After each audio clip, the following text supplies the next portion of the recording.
This audio session combines eye-opening speeches with binaural beats technology. It was designed to inspire, motivate, and help people to reprogram your mind. Please use headphones and listen carefully.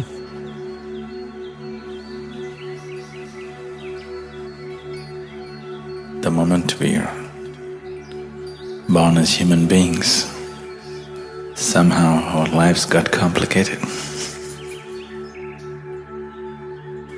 If we had come here as any other creature on this planet, life would be very simple. Eating, sleeping, reproducing and dying one day. Now we have to do all those things, but after doing all those things we find somehow it's not enough.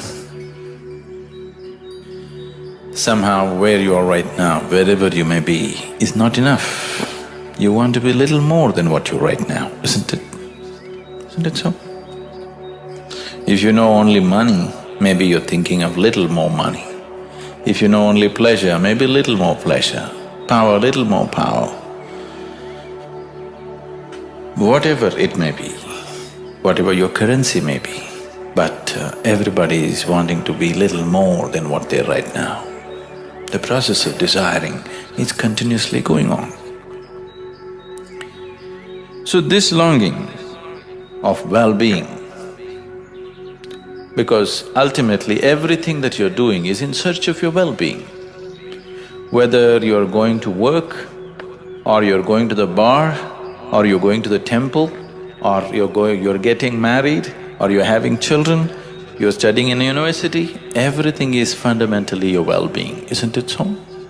Yes? Different people may have different ideas about well-being. Somebody thinks if they can eat twice a day, that's well-being. But somebody else, that's not well-being, isn't it? Our ideas of well-being may be different, but every human being, consciously or unconsciously, constantly in search of his well-being, isn't it? So, what is well-being? When do you really feel well in your life? When do you truly feel well? When you're very happy, you're well. Even if you're physically ill, you're still well, isn't it? Even if you're medically diagnosed as ill, you're very happy right now, you're feeling well, isn't it? So fundamentally, well-being means a certain level of joyfulness, certain exuberance of life. What is happiness?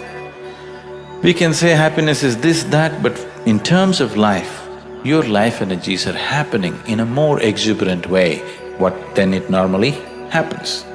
Depression means your life energies have become very low and stale. Happiness means your life energies are exuberant. There are many ways of describing happiness, but only those who are happy know what it means to be happy. There is nobody who's not been happy. Everybody's been happy, but the problem is they're not able to maintain it, that's all, isn't it? Everybody's been happy. In the last 24 hours, how many moments of joy have you known? 1, 2, 3, how many? Maybe you can count on your fingers, many people have nothing to count. When you were 5 years of age, a child, how many moments of joy did you know in 24 hours? Lots of them, isn't it? Somebody had to make you unhappy. Now somebody has to make you happy, isn't it? The whole equation has gotten reversed somehow. All this effort of life, everything that you did, education, career, business, family, whatever you did, everything was in pursuit of happiness, is it so? Everything that humanity has done on this planet is in pursuit of happiness, is it so? In the last 100 years, we have done too much on this planet. With the use of science and technology, we have changed the very face of this planet. Today, we have the kind of comforts and conveniences that no other generation could ever even imagine. Yes? What royalty could not afford 100 years ago, today average citizens have, isn't it so? Aren't most of you driving chariots with 100, 200 horses? Yes? Even kings could not afford this. But are we any happier? We are definitely the most comfortable generation ever on this planet, is it so, physically? But are we also the most joyful generation? So it's not worked. Science and technology has brought enormous amount of comfort and convenience to our lives. Things that we could not imagine just 25 years ago are just a living reality today, isn't it?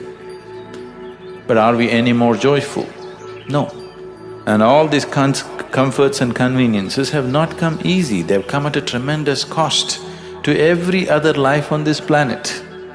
Yes, every creature, from plant to animal to everything, including human beings, have paid an enormous price to create these comforts and conveniences, and we are not even happy. What is the point? We are literally making a bonfire of this planet. If you are ecstatic, it's okay, burn the planet, it's all right. We are not even happy. I think it's time to really look at it, isn't it? Why are we burning it up if we are not even happy? Now the problem is you're in pursuit of happiness. It is enshrined in your constitution also here, in pursuit of happiness. What does pursuit of happiness mean? That you want to do so many things to be happy. Yes? Yes, that's what it means. That you must have the freedom to do many things to be happy. See, whenever happiness happened to you, whenever you are happy, it doesn't matter where the stimulus was. Where did you become happy, inside or outside? Inside, yes? Did you ever experience happiness out here? No. Such a thing has not happened because the seat of human experience is within you, not outside of you.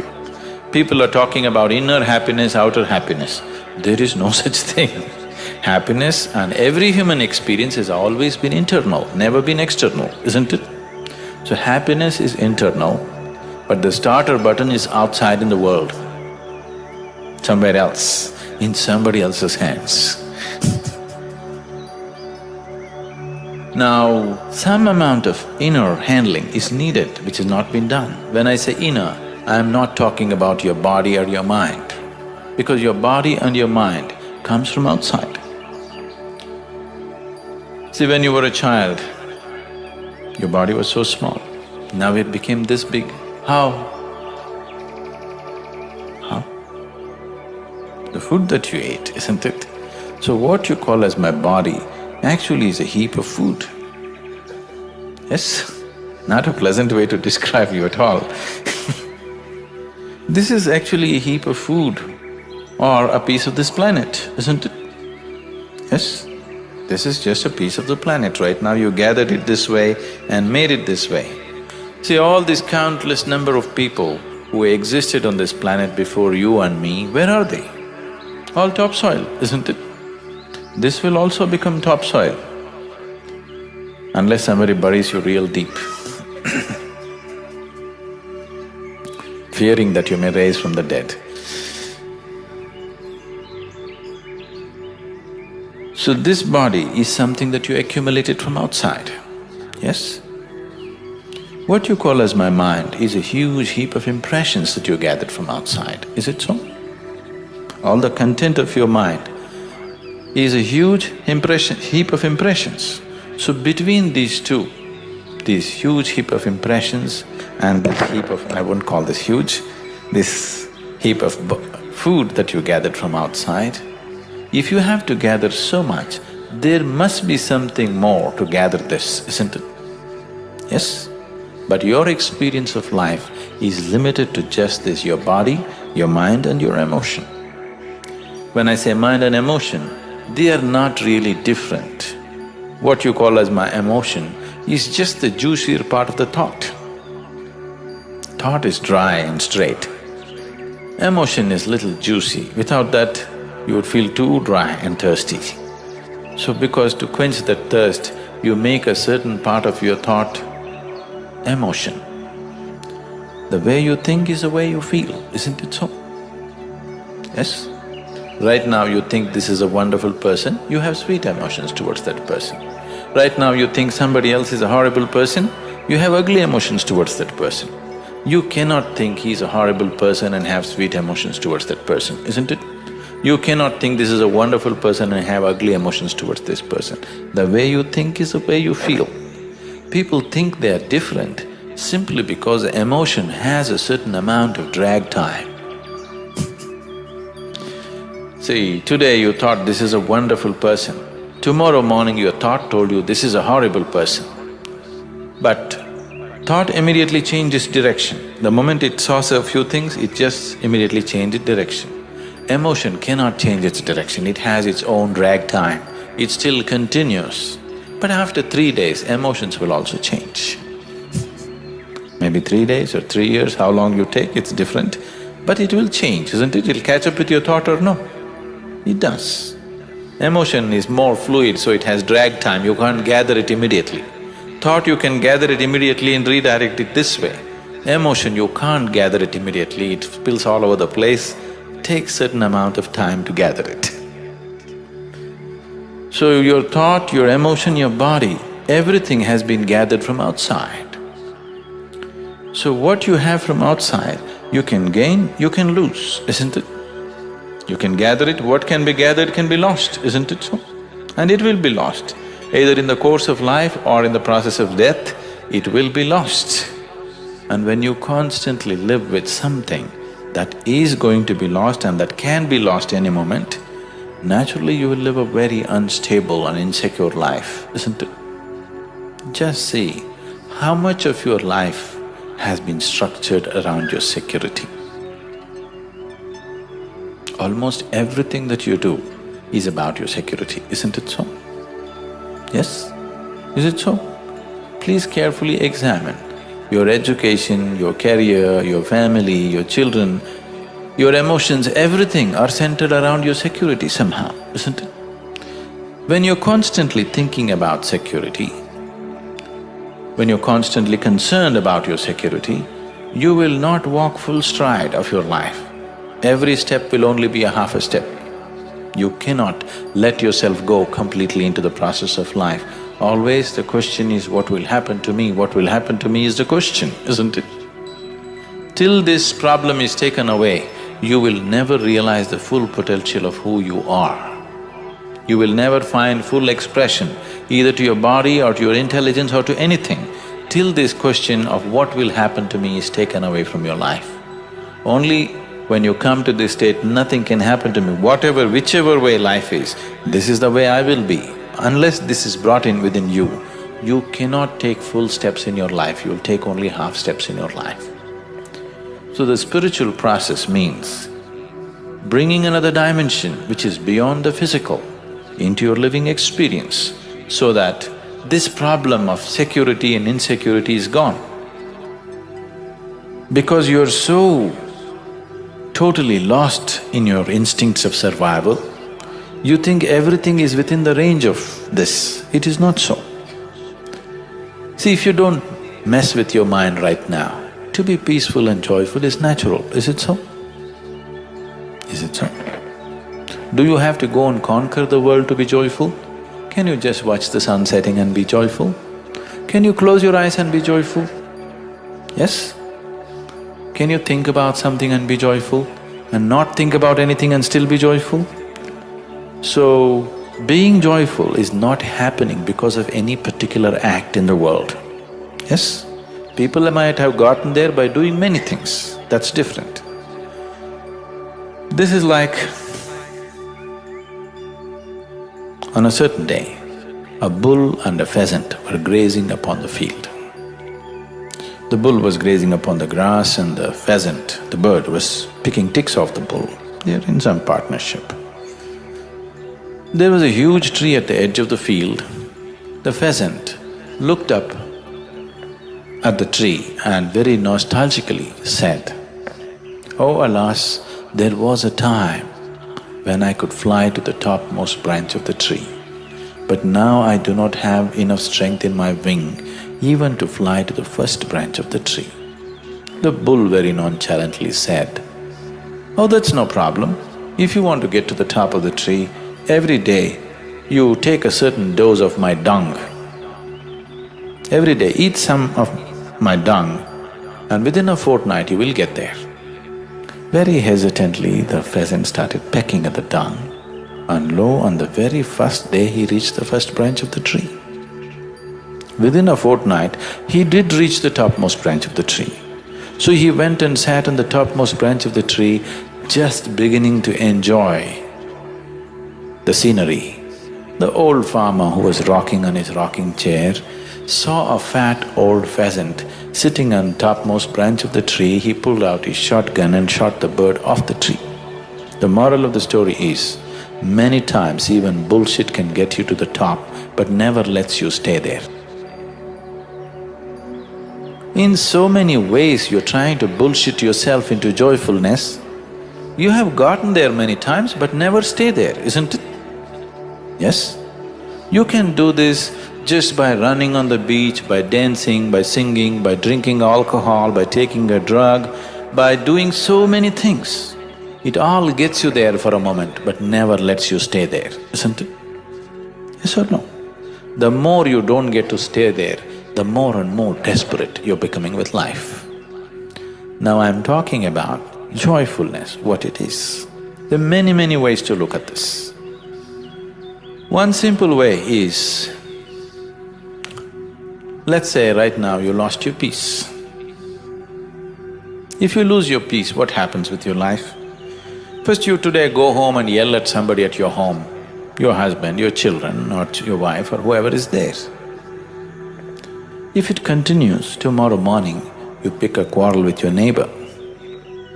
If it continues, then you go to your office and yell at your boss. The moment you yell at your boss, everybody knows that you need medical help. Yes? When you yelled at your husband, wife, they thought it's normal. But the moment you yell in a place where there is going to be serious consequences for you, people know you need medical help, isn't it? So they took you to your doctor. Initially the doctor tries to talk you out of it, but you won't budge. The last thing is he'll throw a pill into you. This pill is what? Just a little bit of chemicals, isn't it? If you throw this pill into you, you do become peaceful. Maybe not forever, for a short period of time you do become peaceful. It is working, that's why so many people are popping it, isn't it? It is definitely working. Maybe just for a short while, but it is working.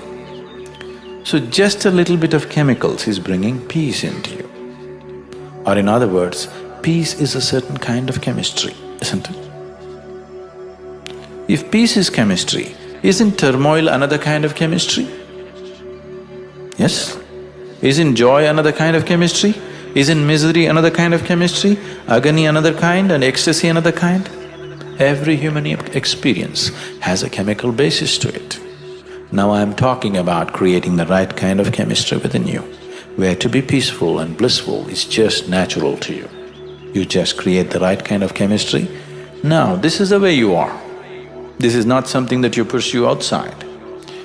We have engineered the world today in many ways so that it functions better for us, isn't it? We have done nothing about ourselves. Engineering fundamentally means to create situations the way we want it, isn't it? We have strived hard to create external situations the way we want it. But our inner situations are not the way we want it. What's the point now? We are sitting with the kind of climate that we want in the outside, but the inner climate is not good. This doesn't work, isn't it? It doesn't matter where you are, you are sitting in a palace or in heaven, but your inner situation is not good. Now, it doesn't matter, isn't it? Yes? People are wanting to go to heaven, why? Because they've made a hell out of themselves, obviously. Who told you this is not heaven? How do you know? How do you know that you're not already in heaven and making a hell out of yourself? Because all the misery that you have ever experienced has happened only in your mind, isn't it so? Where is the manufacturing unit for all the human misery that's happening on this planet? California? Where is it? It's in your mind, isn't it? This mind could have been a ladder to the divine. This mind could have been a source of ecstasy, but this mind has become a source of misery for most people, tension, anxiety, depression. Why? You just don't know how to handle it.